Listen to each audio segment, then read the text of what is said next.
Welcome, welcome, welcome.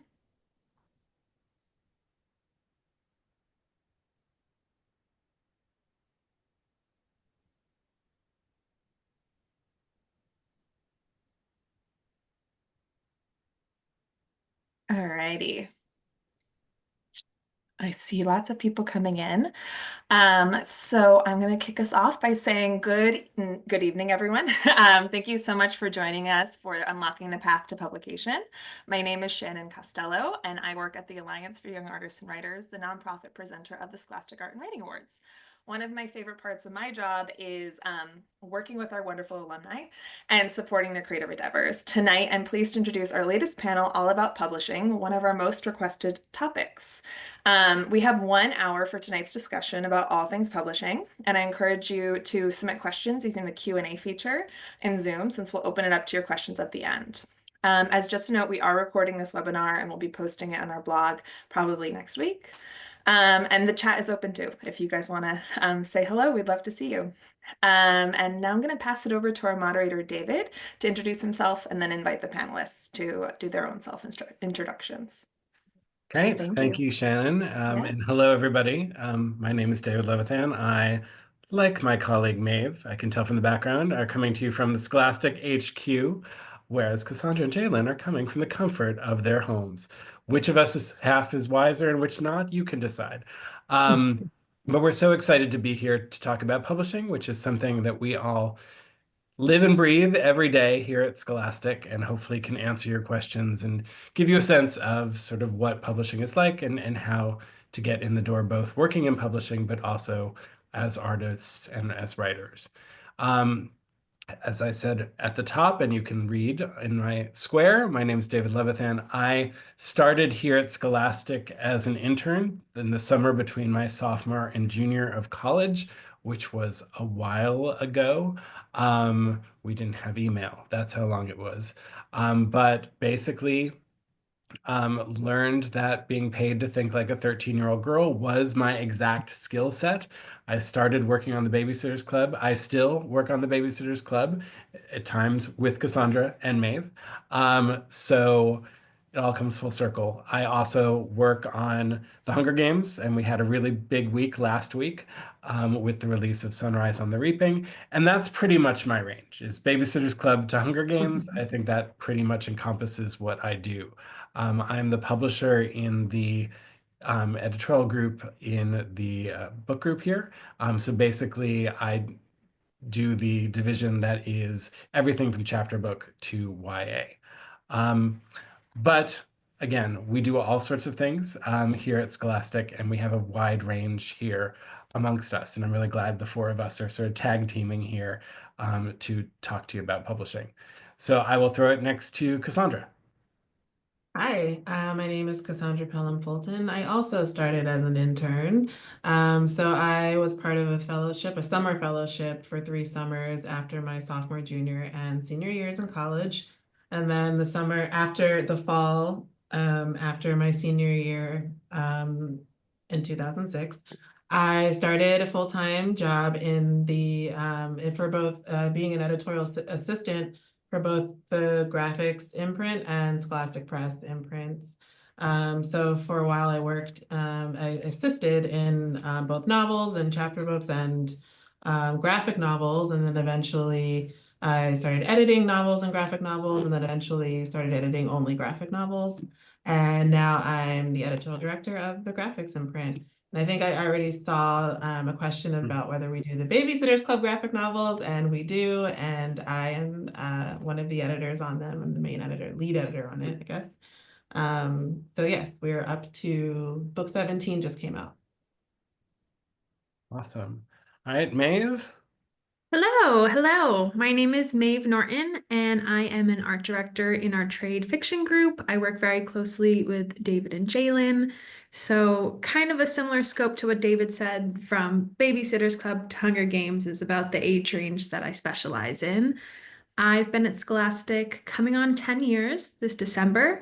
I started as a freelance designer working on Branch's books, and then I weaseled my way into this team to work on covers, and I have been here ever since. I'm also an illustrator, a hand letterer, and a occasional map maker in my spare time, where I make book covers for other publishers or other self-publishing people. So, all right, then finally, Jalen. Hi, I'm Jalen Garcia Hall. I am an assistant editor in David's group. I work directly under David, and basically I assist in David's tasks, which are often like doing paperwork kind of things, and then also I edit some of my own books. So I also focus primarily on middle grade and YA. I had a really convoluted introduction to the industry. I did not intend to work in publishing in college. I like didn't go to college for, I wasn't a publishing English major, but I ended up like making a really good impression on someone while I was working in retail, a customer, and they like hooked me up with an email address to someone in the industry, and I managed to get a informational interview through that, and then eventually an internship, and that landed me here at Scholastic. I love that. It is one of the more random routes to publishing that I think shows again that um, oftentimes I'm asked sort of what are we looking for when we're hiring or when we're bringing people on, and genuinely like number one is a love of books. Like it is if you can like come in and have an interview and just it's a fun conversation about books, like that is like base level what we're looking for. We had somebody in the design department who we had a Zoom interview, and basically she jumped on furniture to get to her bookshelf to show us her favorite book covers. And basically, like, she had the job like sewn up just from that action. Um, and just showing that again, it is great if you have an art background or if you have a writing background or an editing background. We always look at a resume for appropriate skills. But honestly, it is that enthusiasm and the idea that you want to work with books more than you want to work on anything else. If that gets conveyed, that's a pretty big plus in the column. So there have been a lot of questions. There were a lot of questions sort of leading up to the seminar, and pretty understandable for a audience of young writers and young artists. A lot of them wanted to know sort of submissions. What are you looking for in a submission? So Jalen, yeah, I know you get submissions for novels. When you're looking at novels, what are you looking at? Cassandra, when you're looking at graphic novels, sort of what is it that appeals to you? Do you get we're always asked, do you get the text and the illustration together, or is it sometimes separate? And then Maeve, obviously, when you are looking for illustrators to do covers for books or do interiors for books, what are you looking for? I guess let's give the artist preference this time and start with you, Maeve. All right. Thank you. When I'm looking for an artist for a cover, it really can run a scope of a lot of different directions. Sometimes we work with photographers. Sometimes we work with true designers who are just doing type design. Sometimes we work with illustrators who might work in a varying different mediums, whether that's painting, traditional, 3D, sculptural, illustration, digital. So a lot of people ask me often, like, is it okay if I paint? Is it okay if I do sculpture? Everything is okay. There is the right book for your style somewhere. So that is never a barrier when I'm looking for artists. I also get asked a lot if you have to have an agent to do book cover art, and the answer is no, you don't. When I'm looking for an artist, I'm not looking for only agented artists. I'm looking for new, young, exciting talent, as well as people who are known and respected in the industry, or maybe someone more established. So you don't have to have an agent. You don't have to have done a book cover. You just have to have really good work.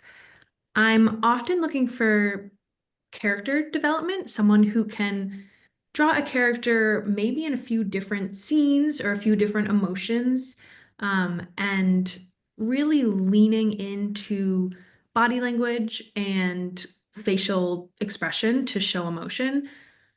They say when you're walking through a bookstore, you see a cover for 3 seconds. And we in the design department have 3 seconds to catch your eye and tell you what the story is about and get you hooked and want to read it. And a huge way we do that is through the character and how the character is going to pull you in.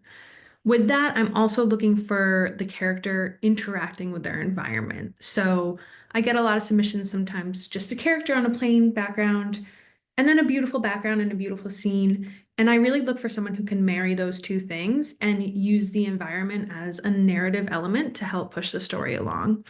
So, talented artists, no matter what the medium is, brand new artists or artists who are really established, strong characters, strong environments, and they're all working together to tell the story is really what I'm after.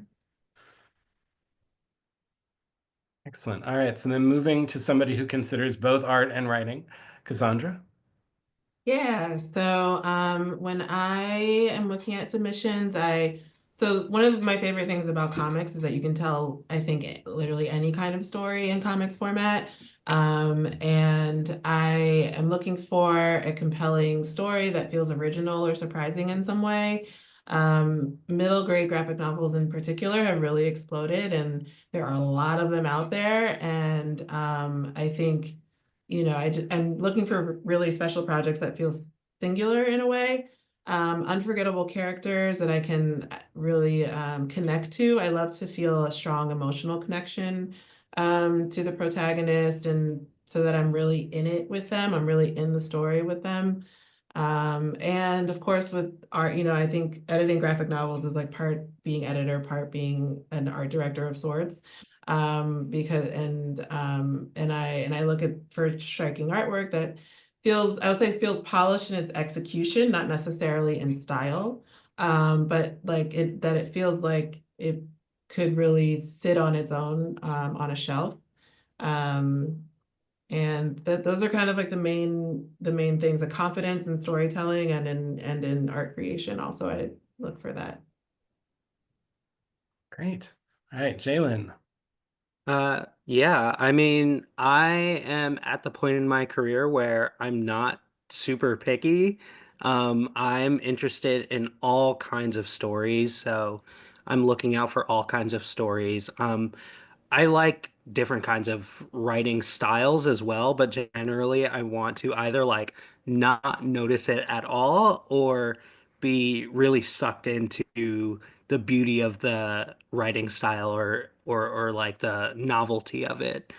I generally am looking for stories that, tell it doesn't necessarily have to be like trope free or anything, but I do want to see like a unique frame for the story and a unique perspective.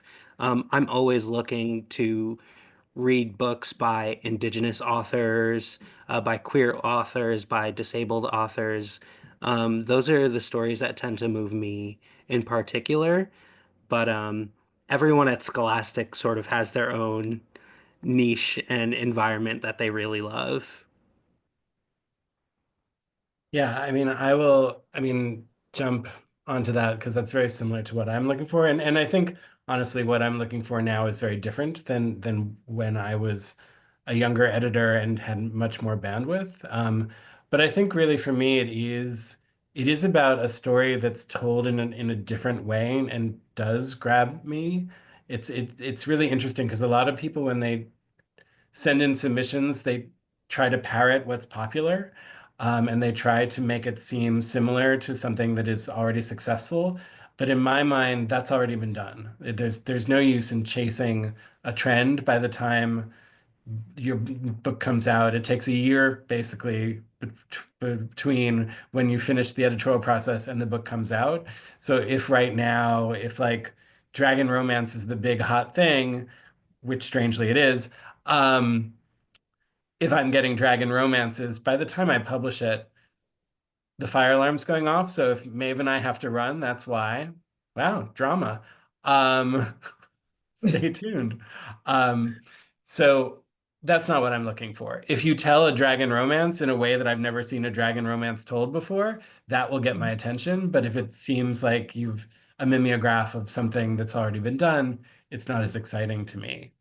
I also really, for writing, can't stress enough how important it is to have an amazing opening page or opening 2 pages. That when I get a submission and I can see the quality of the writing, or the plot just kicks in and grabs me from the very beginning, that means that I'm going to give it a really thorough consideration.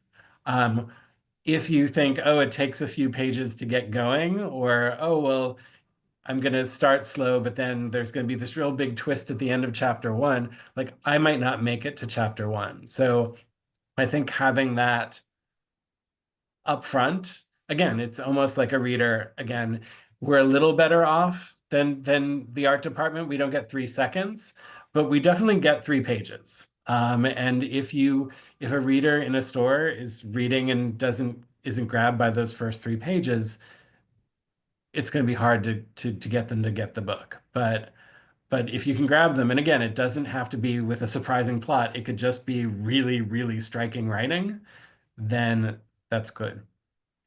One thing, and Maeve talked about it in terms of illustration, but I want to bounce it back to Cassandra and Jalen, in terms of both graphic novels and novels, is the question of gatekeepers and agents. Because the announcement's coming. Maeve, can you listen and tell me if we need to evacuate? Yeah. Okay. So the question of can people, strangers, send in submissions to Scholastic, or do we rely on the gatekeepers, and who are the gatekeepers that we rely on? Mhm. Cassandra, you're unmuted, so do you want to start?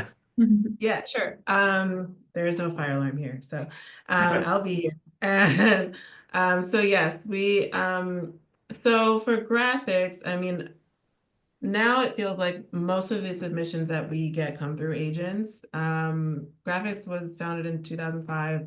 And in the beginning, a lot of people were not agented because it was like cartooning for kids and teens felt relatively new still. And a lot of, I think, we kind of started publishing in a space where there wasn't a lot going on. So graphics has always accepted submissions from people who aren't agented. I think it maybe varies by imprint, or maybe we do have actual house policy that graphics does a little differently. But so typically we do receive submissions from agents, and we take those to acquisitions. If we want to pursue them, we negotiate with them. We go to contract, and then we start the process of shepherding this submission into a book, into publication. When we buy a project, we're really partnering. Like, it's not like, somebody works for the other, or like, we're the boss or they're the boss. Like, we're really partnering with agents to bring this book into the world and to nurture author, artist, their careers. I look at my job as I'm serving children in the books that we create, but I'm also serving artists and authors, and just nurturing careers and lives, really. And so I don't know, is this like what you're looking for in terms of like how we work with agents? Is it? Yeah. I'm just kind of feel like I'm rambling a little bit, but it's like, right, we do the negotiation, we buy projects from them, but we also do author care and author like relationship collaboration. We collaborate on caring for the author and making sure that they're getting what they need as we make this book together. And then sometimes challenges come up sometimes, and so agents help facilitate finding a solution in situations that can sometimes be difficult or just challenging. So. Joe? Yeah, I mean, I have really similar responses. Basically, just in terms of agents, we will work very closely with them sort of throughout the process, the editorial process into the actual publication. In general, for writers, an agent is like your first major ally because they're the people who spot your writing very early on, and they're the people who are advocating to publishing houses to get your writing through the door, get it into the eye or onto the eyes of the editor that is most suited for it and would likely be most interested in your writing. And so basically, they are sort of experts that you can rely on to find exactly the right fit for you and your book. And of course, they are going to advocate for you throughout the entire process. Like we are often talking to agents even during like the actual editorial process. And then even afterwards, they are continuing to like talk to marketing and sales, things like that. Yeah, and in terms of, again, how you get an agent, because again, most of the submissions we see, again, especially for novels, do come from agents. We do count on them to sort of vouch for the quality of the work, and just it makes us pay attention more when somebody we trust is saying, "Hey, you have to read this," not unlike your friends making recommendations. And basically, what we often tell people, if you are looking for an agent, number one is look at the books that you admire, the authors you admire, look at who their agents are. Oftentimes they're thanked in the acknowledgments. You can then go to their website, see if they are accepting submissions or not. But having an agent who does have published authors under their belt sort of lets you know that they're a legitimate agent. And if somebody is writing something that you think is like what you're writing, it might be that the agent is up for that because you know that their taste might include that. So that's one way to do it. If you are a children's book writer or illustrator, we always recommend the Society for Children's Book Writers and Illustrators, SCBWI, is a great organization that creates lots of events where authors and illustrators, both published and aspiring, can network with agents, and they will not invite anyone to their party who is not a legitimate, respectable agent. And so they're a great way to be introduced in a very not low pressure way to different agents. And then also, again, looking at agents' websites, looking at agents' social media. If an agent is looking for something, they often will communicate that out and put out a call. And oftentimes, if you feel that you could meet that call, it's a great way to get into the door. So I do see that the questions are coming in, which is great. I encourage everybody, please use the Q&A tab to ask questions. We will get to them for the second half of our program. We are not willfully ignoring you. We're just putting it off for a little bit longer as we talk amongst ourselves. But again, please ask anything you'd like about publishing, writing, art, as those intersect with publishing, we're happy to answer. So I guess the again, another question that came up before this panel when people were asked questions was sort of the how do I get in the door? And again, either to publishing itself, like if they want to work at a publisher, what are the best ways? There's a question about internships, or other ways to get your work noticed by people inside of publishing, outside of having an agent. Who wants to start? I guess I could start. I wrote like a bunch of notes for this, both for writers and for people interested in publishing. So first of all, for writers, I would always suggest getting multiple reads from your peers before you go out to agents. That will give you insights onto any sort of like weaknesses or things that you could add to your work to make it as strong as possible before you actually get to the agent portion of your career. Um, Of course, you want to find a hook that will get eyes on the book. David talked about this pretty extensively before, but early on, like it is very useful to have something that is like a very immediate draw into the world of your novel. And of course, it helps when you're querying to have an interesting hook before the agent actually sees your text. Of course, be patient. It takes, months, maybe years to write a book. And the whole publishing process is often a years-long process. So it requires a lot of patience. Um, don't be worried or scared about failure or like getting rejected. It's First of all, I can say confidently that it is pretty common to be rejected, and it is not necessarily that you are a bad writer. There are like any number of reasons why that might occur.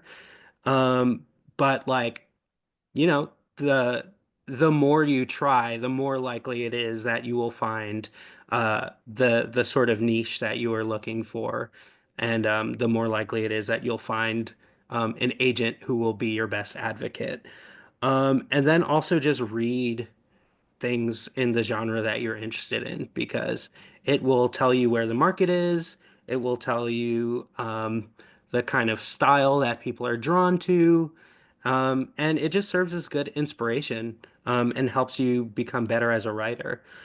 Um, and then for people who are getting interested or who want to be a part of the industry, definitely cold emails are your friends. As I said, I got an email address and I managed to get a career out of it. So I am not I'm definitely advocating for that kind of process.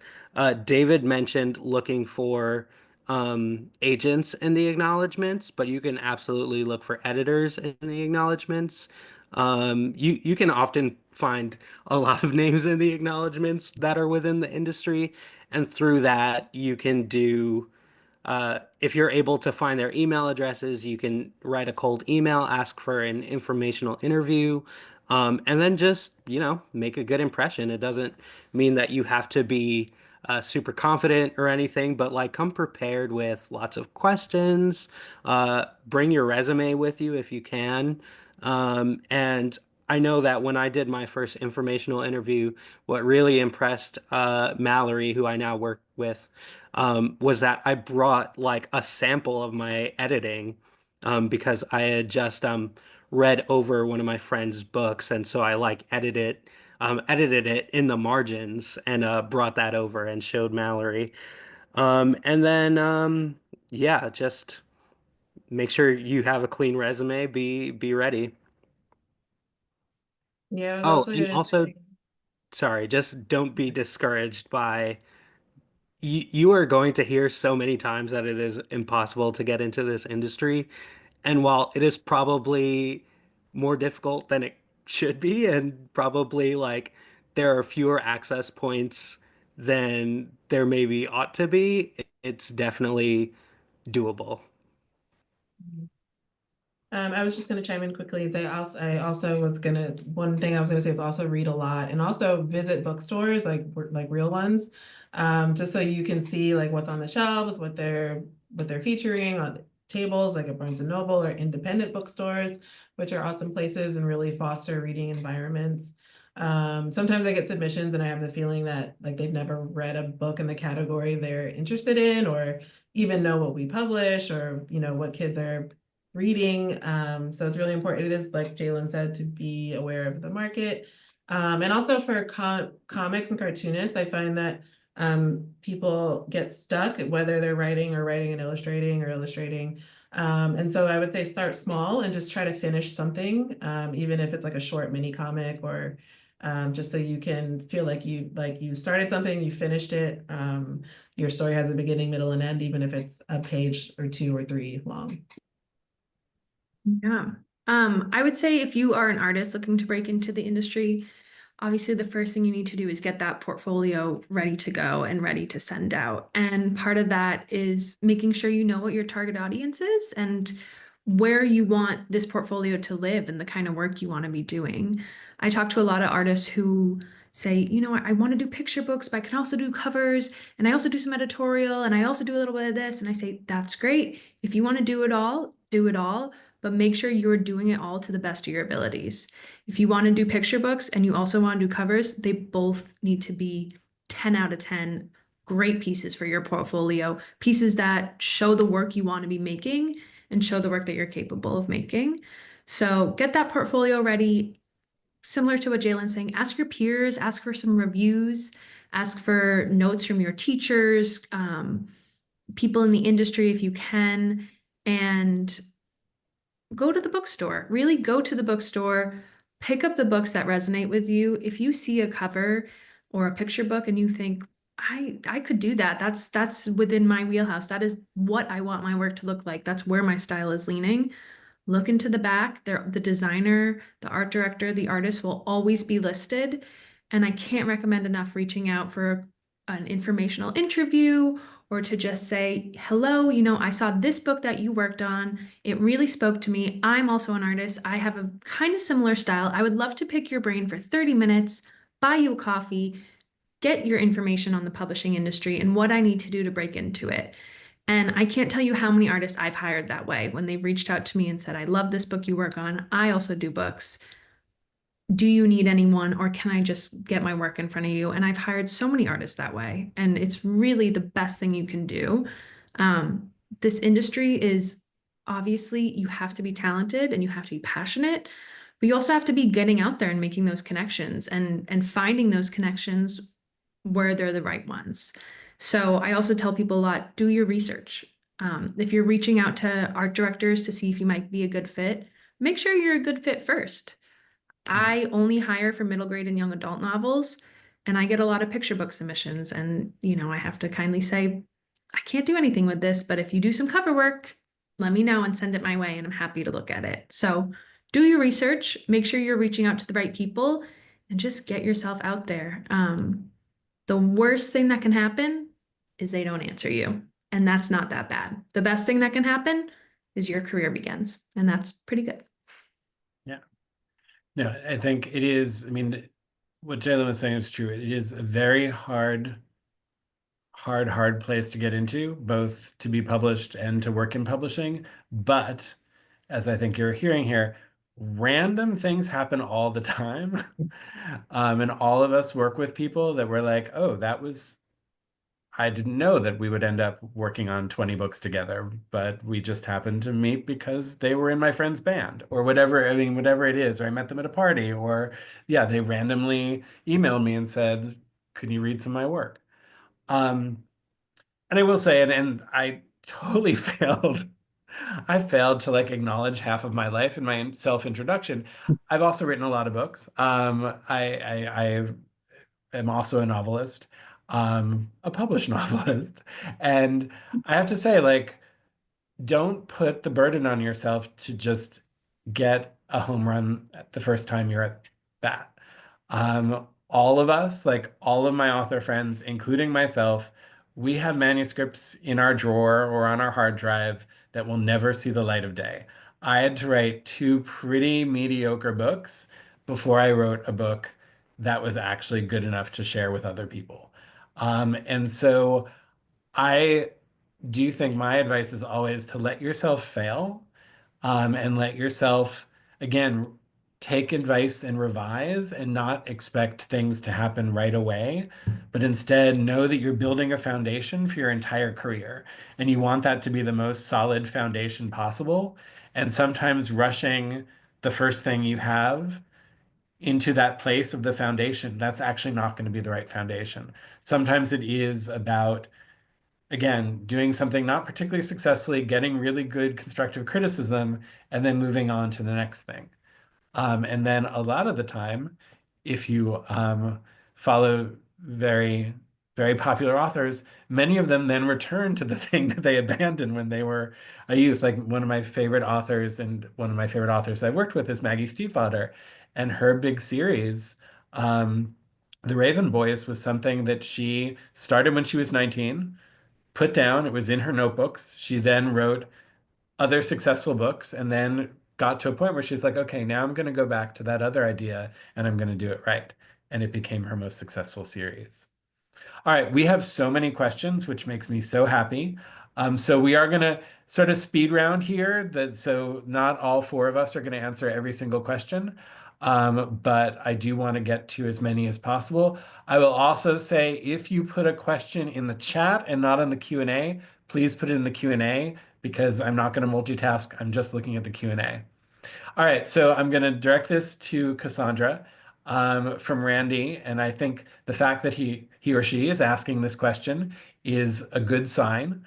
For graphic novels, are there formatting requirements concerning page count, print size, etc., or is it flexible? It is flexible. There we publish graphic novels, or in the world there are published graphic novels of all page counts. There are a few like standard trim sizes, but we really kind of look at what might be best for the book, that particular project. So no, I mean, like a standard trim size is just to throw a couple out, 6x9, like the Amulet series, Heartstopper, and then a lot of the middle grade graphic novels that we do that are more slice of life for coming of age are 5.5x8. Think Raina Telgemeier, Gail Galligan, Babysitters Club, that sort of thing. So there's some range. Yeah. All right, then next question. I mean, we have a couple of questions about, do you work with teens or do you only work with adults? Like, how old do you have to be in order to be published? So could we talk about that a little bit? I'll say for covers, there's no age requirement. If the work is great, the work is great, and that's all we need to know. I've only worked with adults. Just I think Scholastic has published children, but over at Graphics, we only work with people who have just like early 20s, like just graduated from school on up. Yeah, I will say, and again, not to discourage anybody, but I published a few people actually through the Scholastic Art and Writing Awards. We had a novel contest and we published some teenagers, and I really loved the books that they did. Interestingly, none of them became full-time novelists as adults. I'm in touch with many of them. They've had amazing, wide-ranging careers, but it was interesting. And I talked to them about sort of, was it too soon? And a few of them think, yes, it was. That they sort of rushed their voice rather than finding their voice. So again, this is not to discourage you. There are people who are published in their teens, but I would say never, ever, ever, ever put yourself under the pressure to be published in your teens. It doesn't actually make for a longer career or a bigger foundation. Again, the most important thing is actually working on your writing or working on your art to a point that it is really, really good. And that takes practice. I always, always quote Linda Sue Park, a Newbery-winning novelist, who says you have to approach writing the same way that you would approach a violin and playing the violin. You would never, ever, ever expect somebody to be able to sit down and play a concerto on the violin. You know that it's going to take thousands of hours of practice in order to be able to play a piece that is worthy of a recital hall. And I think writing is the same way. You have to write and practice and revise and get feedback from your friends and then revise some more. And that's really how you become a novelist. And a lot of the times it is also writing short stories, writing poems, writing shorter things, and building up to a longer thing also is helpful.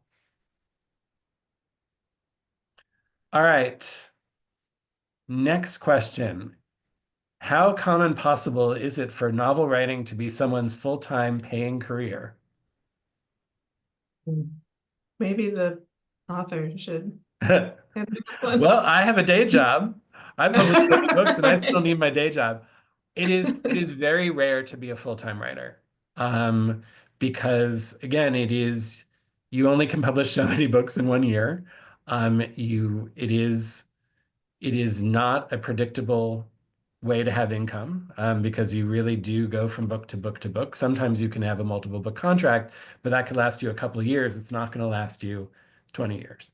And so most of the authors I know and most of the authors I work with, they do have other jobs or do also do freelance things or other ways to support themselves, not just the novel writing.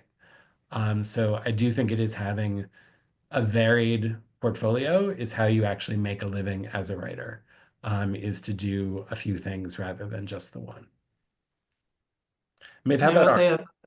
of the Oh, full-time cartoonists, I know they have an agent who helps them manage that and to get the like a living wage, the best their, to help them achieve a living wage in their work.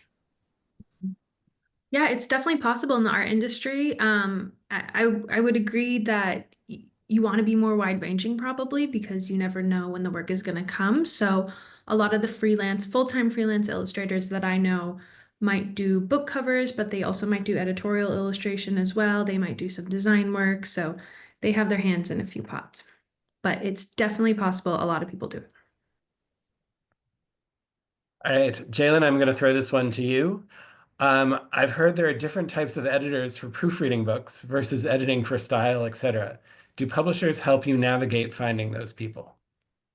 Well, I mean, in terms of proofreading and stuff like that, that's sort of not really in your hands. Once we've gotten to the point where we have already selected your book for publishing, we are handling getting proofreaders and copy editors, and then we ourselves are obviously the people who are editing the more big picture stuff and doing line edits and things like that. So, yeah, it's not something that you really have to worry about, I don't think. David, if you want to elaborate, No, you can. absolutely. No, again, we have a whole production department, Yeah. and we editors would be lost without them because as smart as we think we are, they are about 20 times smarter when it comes to the rules of grammar, et cetera, et cetera. All right, for Cassandra, do you ever accept comic strips from people without an attached illustrator? Yes. For me, it is rare because the script has to be really special. Really, really special has to come, like in the writing, it just it it has to feel really original. I guess an example would be Pearl by Cherie L. Smith and Christine Nori. And it happens to be kind of a sparsely worded book. So, but yes, we do acquire script only submissions. And then also I think in the middle grade space, we tend to acquire them more when they're personal stories, like only that person could tell that story. And that's what makes it feel really special.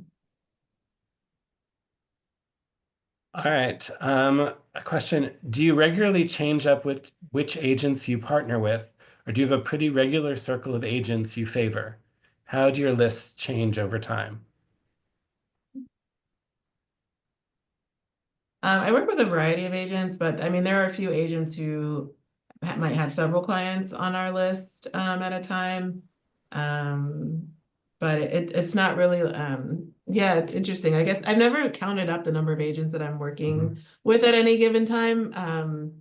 But it's, especially as more people start to represent graphic novels, and the number has grown, but it does change and fluctuate. But there are some agents, a couple, like I've been working with my entire career. So it's interesting. Um, I accidentally raised my hand, but I'll also add that generally agents come to us. So we might have like conversations with agents, like we might go out for coffee with an agent, and through that they might get a sense of what we're looking for, and so they'll contact us with a specific book in mind. That being said, a lot of people have like returning agents, also just because, they have returning authors. So you end up working with the agents of those authors continually throughout your career. I can't speak to the how my career changes over time because my career is too short for that.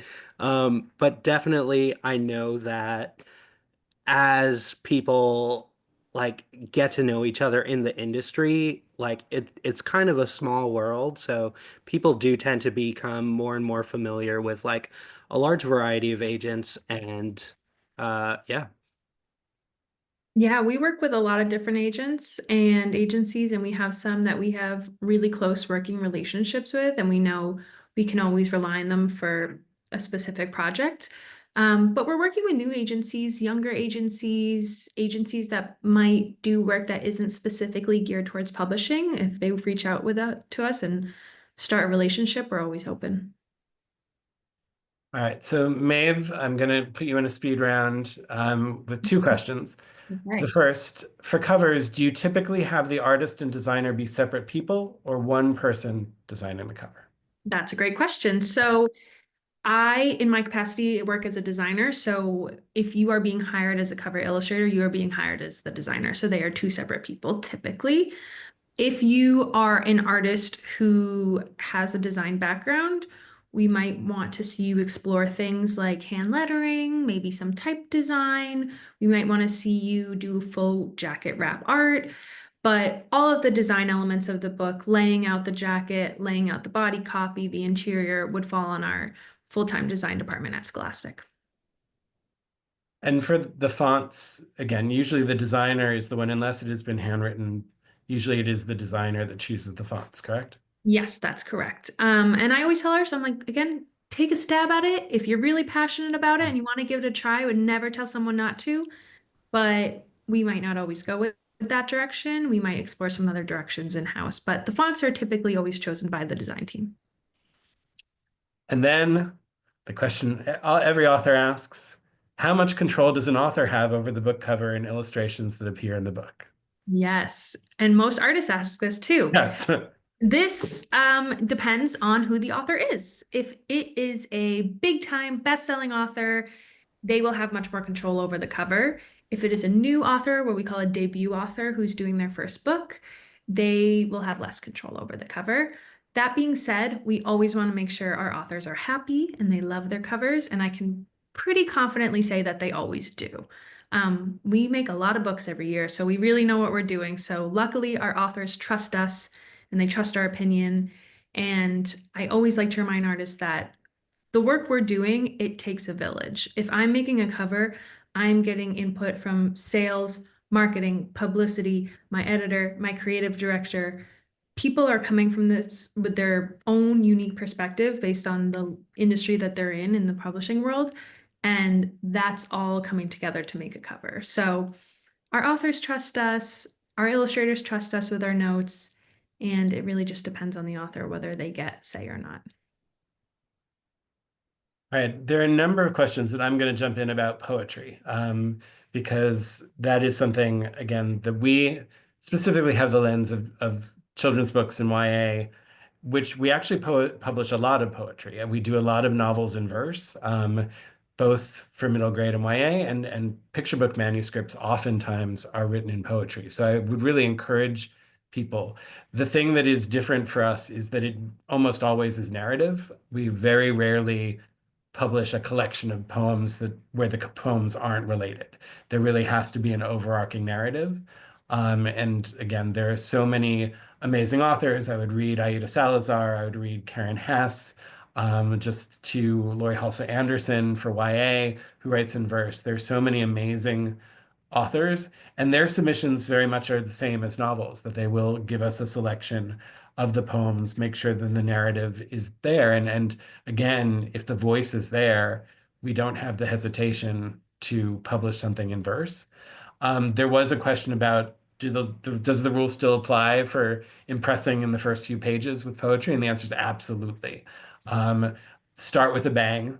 Really put some of your most impressive writing up front, because again, that will really, if I open a submission and there's a poem that's stunning to me, like I am there. Like I will be so invested in that because it is so rare to pull that off that I will want to read to see where they're going with it and hope that they can sustain the narrative. So again, I think our doors are very much open to poetry.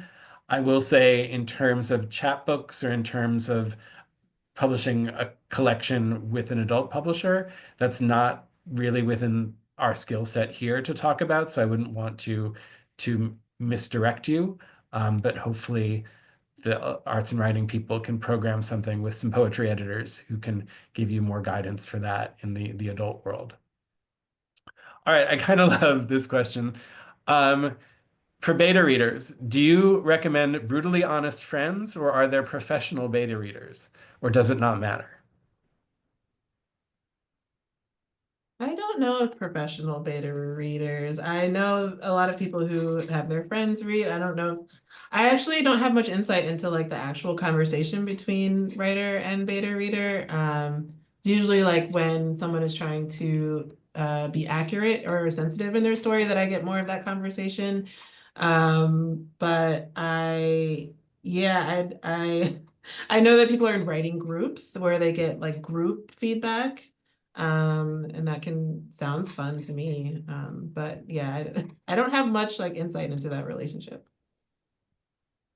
Um, I feel like I could be wrong that there are professional beta readers. Certainly, there are some like people within the industry who freelance beta read, and there's like a subreddit for beta readers to connect you to beta readers. So that does exist. I also would say that having brutally honest friends is really good just because they're your friends and they love you, so they are coming at it from that perspective. They're not a professional, which can be good because it gives you insight to people who are just reading to enjoy. Um, and yeah, I would also add that it's really important that you are okay with criticism. As from beta readers, but also just from your friends, because like at the end of the day, the criticism is not to make you feel like a worse person or to make you feel like a bad writer. It is out of care and wanting your work to be as good as possible. Yeah, and again, I would say I do think there are professional beta readers out there, but I would not ever pay a beta reader, especially as an amateur writer. Again, I would not fall prey to that. I do think it is finding the other people who like to read and write as much as you do, and forming a group, forming your peers, asking around, and again, looking for groups, I think is really, really helpful. Um, which segues nicely into um, this question. I did a novel writers group, and someone said my writing style, quote, did not appeal to a modern audience and would not be published, unquote. How true is this? How important is market appeal?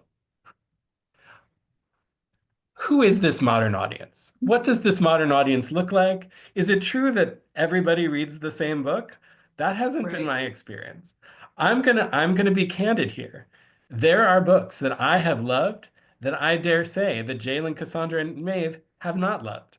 I'll bet vice versa. There have been things that Maeve is like, this is the best book I've read in years, and I've been like, I thought it was okay. You know what? You're not gonna appeal to everybody. You just have to appeal to somebody. And Mhm. anybody who meets your work with a generalization, that's not actually what feedback is for. Feedback is first person. It is saying, I've read this and this is how I feel about it. This is what I think. This is my reaction to it. And then you take it and do whatever you want with that reaction. If it rings true to you, then you should listen to it and be like, maybe they're saying something that means something. If it doesn't ring true to you, you should get another opinion. And again, if they try to make it about something beyond themselves, narrow it back down to them. But that is such a typical, like anybody who's ever been in writing class, we know that guy. It usually is a guy. All right. Um, Goodness, I'm conscious we only have 6 minutes left. There are a lot of questions about self-publishing, and whether if you self-publish your work, does that invalidate you from publishing with a publisher? Is self-publishing something you would recommend, or warn away from? What are your thoughts?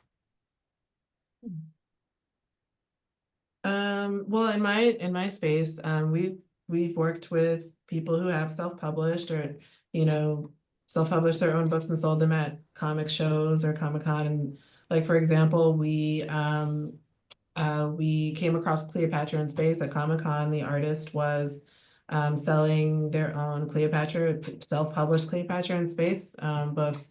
Raina Telgemeier used to create and sell her own mini comics. And that is self-publishing, even if, it's not like book length.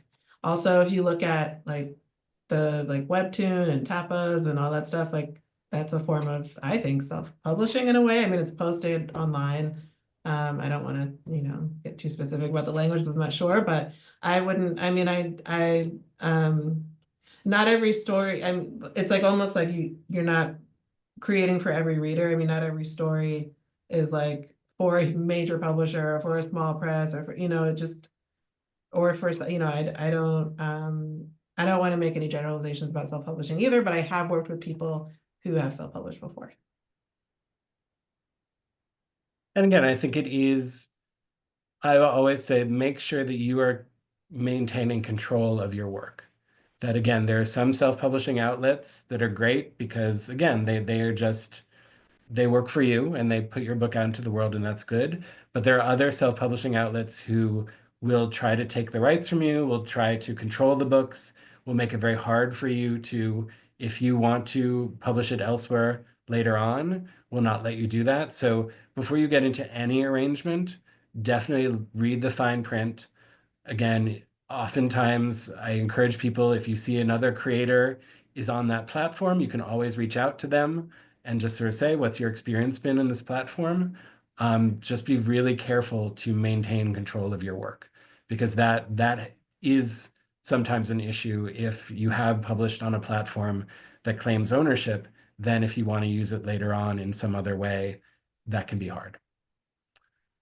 All right. Thank you all so much for hosting this. Mr. Levithan, you mentioned the importance of originality. Where, in your opinion, is the line between original and too original, i.e. difficult to market, find an audience for? I don't know that there is such a thing as too original. I mean, like, there's definitely wacky and out there and bonkers, et cetera, et cetera, et cetera. But again, like, some of my favorite books totally are like that. I think, I think you have to maintain coherence, and ultimately, what we're looking for is storytelling. And I think sometimes voice or structure can get in the way of storytelling, just as in art sort of too much talent. If you can't tell what you're looking at and you're trying to actually convey a story, that's a problem. So I think it is making sure that your story is still there. But again, I think you have really wide range as far as how you choose to tell that story. Yeah, and just to problematize that a little bit, I feel like it's a lot easier to for us to work with a book that is incredibly written but makes no sense than it is to work with a book that has all the story beats but is like terribly written. So and also uh there are so many publishers out there. Obviously, I advocate for Scholastic, but there are just so many people who have specific tastes within the publishing industry that like you can not saying that you definitely will, but you can certainly find an advocate for whatever style that you may have. All right, I do want to get to this one.